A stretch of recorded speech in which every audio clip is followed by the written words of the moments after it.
Snoring seems to be a big problem these days, and there are certain factors that we need to keep in mind.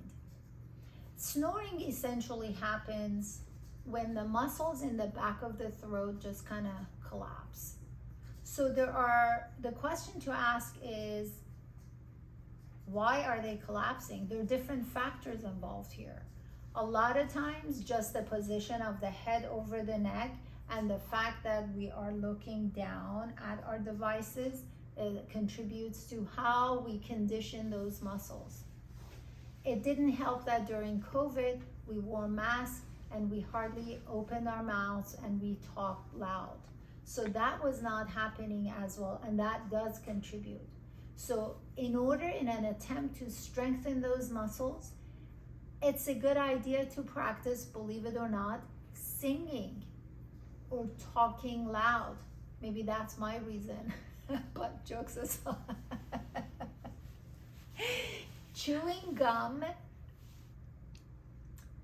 allowing the molars to come together, allows better positioning of the mouth in general, and that's a good practice as well. Another good thing for you to consider is look at how you eat. If you're sitting at a dining room table and your hands or your forearms are on the table, it's much easier for you to just kind of do this and sink in.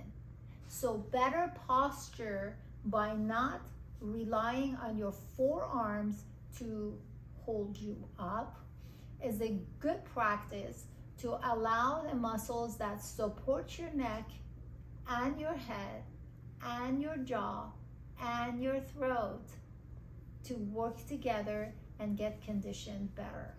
These are the things that we don't pay attention to, but they're great tips to consider and so easy to do.